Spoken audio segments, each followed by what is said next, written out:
Madame la Présidente. La ville d'Alep est coupée en deux depuis 4 ans et elle fait la une de l'actualité, mais malheureusement toujours à sens unique.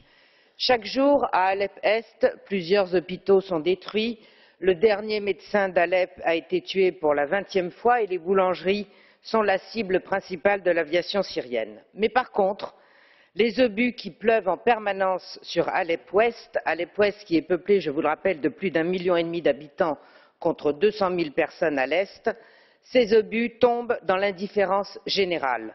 Le petit Arman, 12 ans, la jeune chanteuse Zila ou la championne nationale de natation Mireille ont tous été tués par ces obus au nom de la démocratie à la mode américaine.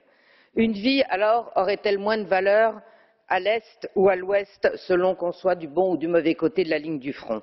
Depuis quelques semaines, l'armée arabe syrienne semble en mesure de pouvoir libérer Alep-Est de l'emprise des groupes terroristes islamistes. Alors il n'est pas trop tard pour changer notre position et nous joindre enfin à ceux qui luttent vraiment au quotidien contre la terreur exercée par les djihadistes. Do you accept a blue card from Mr. Preda? Do you accept a blue card? Yes. Mr. Preda.